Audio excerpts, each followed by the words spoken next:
How's it going, guys? I am the Key of Shadow, and welcome back to Dissidia Final Fantasy NT. Now, a couple of you may be thinking, "Holy shit! This channel actually uploaded more than one video in the matter of a week. Same day dual uploads. Bullshit. Whatever." Is this a sign of the end of the? No, it's not the sign of the end of the fucking world. I actually just got an idea. Okay, so today I uploaded my first versus video for Dissidia Final Fantasy NT. And so, I actually got a comment a couple hours ago from user Stephen Stein. I'm sorry if I'm pronouncing that wrong. And he suggested that I do a review of the game. I thought about that, and I thought, well, that's a fantastic idea. I should go and do that. And so here we are. Most of the stuff I'm going to complain about in the game is just stuff that you've already heard me complain about in the beta. This isn't really much of a review, more so just an incoherent bundling of my thoughts. Now, this is something I think I said during the Versus video, but I am happy to say that there are no microtransactions in the game with the loot boxes or the treasures. I don't have any treasures to show you, but there's actually no real money being involved in this, and if you don't want to rely on the treasures to get items that you want, like skins, no problem. If you get enough gil, you could just buy it. You could just buy it what you want for the character that you want. That includes skins, although they're fucking expensive, and weapon appearances as well. But part of me feels like that when this system was put up, it was made with microtransactions in mind. Because the amount of gil that you get from doing fights is so minimal that it makes me feel like that every time that after the first couple of times of me playing, I thought, why am I getting so lit? Why is the amount of gil I'm getting so low? Why am I not getting anything like? Why am I not getting anything good? Why am I not getting a good amount of gil? Well, that's because shit, I hit the mic. Well, I don't know why. I actually don't know why the amount of gil that you get is so low. But it is annoying, especially considering after a little while doing the gauntlets, you don't really get treasures all that often. Which makes it frustrating, especially considering more often than not when you get the treasures, a majority of what you'll get are icons for your player profile, or music tracks for your team, although that's less likely. What all you get from the treasure boxes is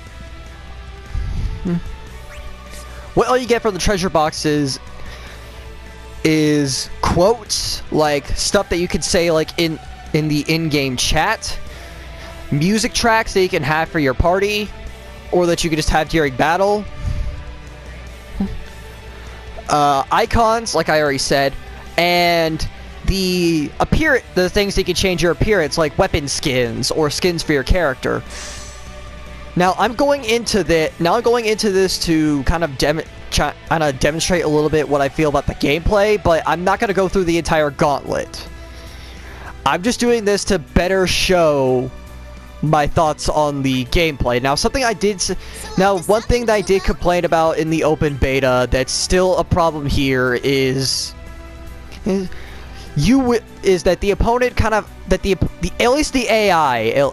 None of what I'm saying about the combat in the gauntlets or against the AI will apply to the online. I actually have not played any of the online because my experience with the open beta was laggy as shit, which is why most of my time in the open beta was spent in the gauntlet, which got boring after a while.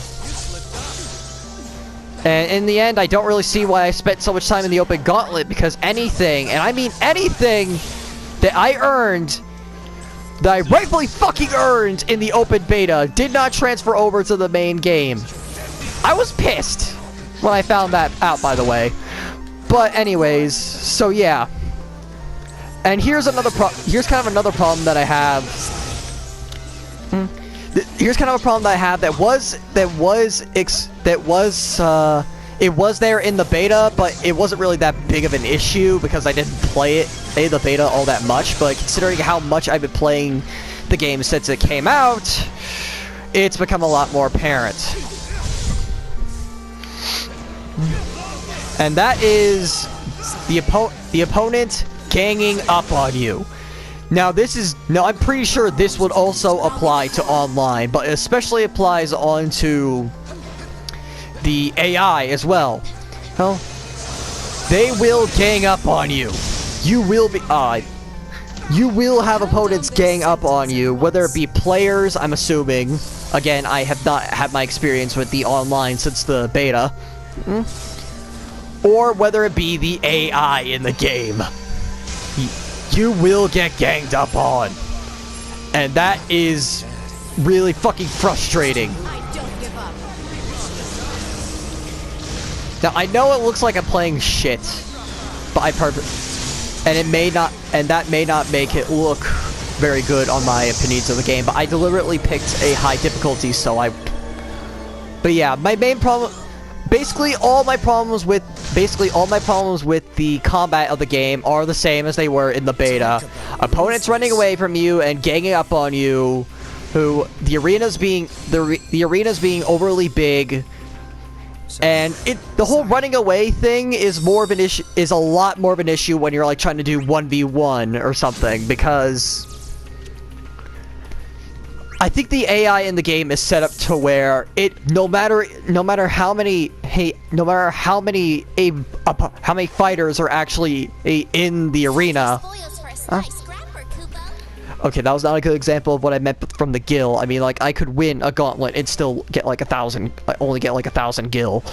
But even when you're doing 1-on-1 or maybe 2-on-2 or whatever weird arrangement that you want to do, the opponent's AI may still be set to think, oh, this is a team battle, I can let my teammates take care of it, even when there's not any other teammates in the game.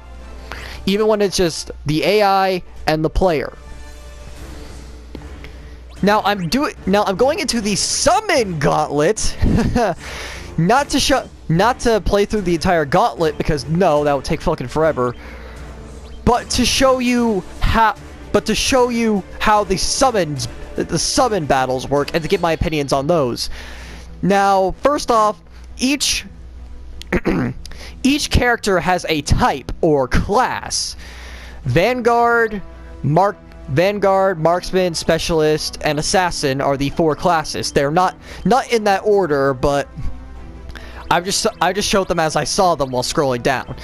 Now, on paper, these are supposed to be like a rock, paper, scissors thing, where it's like Vanguards are strong against Assassins, Assassins are strong against Marksmen, Marksmen are strong against Vanguards, and Specialists are in their own little special thing because they could change. But with my experience so far, all the classes are really good for are the summon battles. Because, okay, in the summon battles, they function slightly different than, like, normal battles, because you still have the whole thing of, like, bravery attacks and stuff, but your HP attacks will not actually do damage until you hit the boss enough times with a bravery attack. Where they'll be stunned, and then that's when your HP attacks will actually do damage. If you try to do an HP attack before they're stunned, then your attack will do absolutely nothing. Now, you won't lose the bravery that you used like you would if the attack actually landed, but it will not do any actual damage, and if anything, it may leave you open for the boss's attacks. Now, summons, when it comes to difficulty or balancing, summons, it kind of depends really on what summon you're fighting and who your team is. Okay. Now, some summons, in the story at least, some were easier than others. Like, Ifrit's was actually pretty easy for me in the story, although I had a party that was different from the one I have now. But Ifrit was actually in the story at least, Ifrit was actually one of the easier summons. Whereas summons like Leviathan or Shiva, they were a pain in the ass, especially Leviathan. My thoughts on the summons, at least, are some are actually fair and others not so much. Okay, I don't. That's another thing. That's one thing that, okay, what just happened there is something that'll actually happen a lot with the summon fights.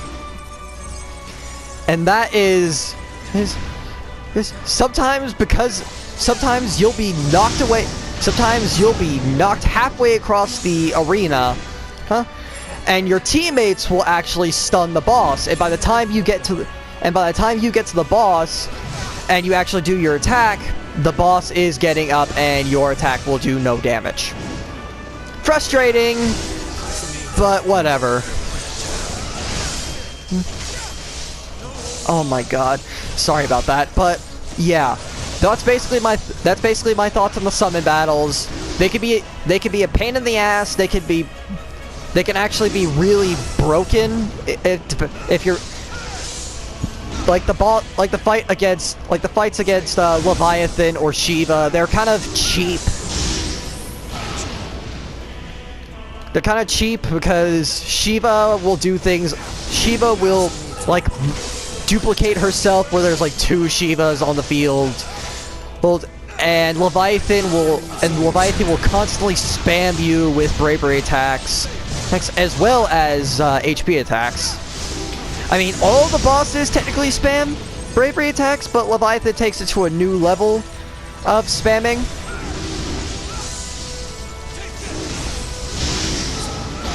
So yeah, those are basically my thoughts on that.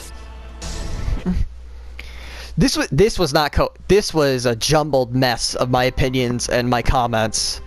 But yeah. Do I think the game is good? Yeah, I mean, it's different from the old Dissidia games, but I wouldn't say it's bad.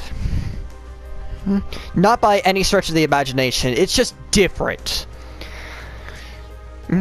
Now, what I said in the open beta video, back when the beta was around, like maybe a week or 2 before the game actually released, I said that Dissidia NT, or the Dissidia series as a whole, isn't something that should be seen with a competitive light.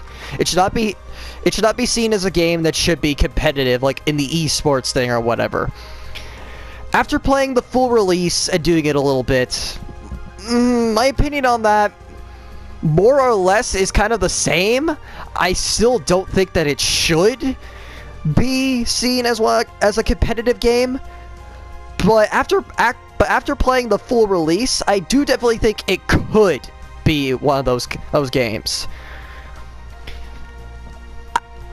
I would say the game is good if you like Final Fantasy and you're one of those people that's like, oh man, I really want to know what it's like. I really want to like pit, like, let's say I want to put like Cloud against, I don't know, against the Warrior of Light, or I want to put Garland up against Jekt, or something like that.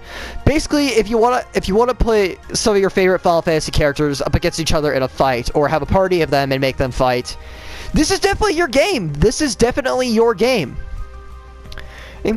And if you're someone who takes fighting games seriously, and you're one of those people that thinks, oh, the only good fighting games are like 2D fighters, or the only somewhat 3D fighting game that's good is stuff like Soul Calibur.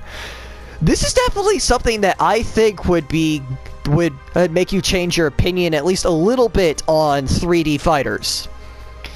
Those are basically all my thoughts on the game. If you want to call it a review, I mean, I guess I'll still title it as such. Thank you guys for watching. I've been the Key of Shadow, and I hope you enjoyed.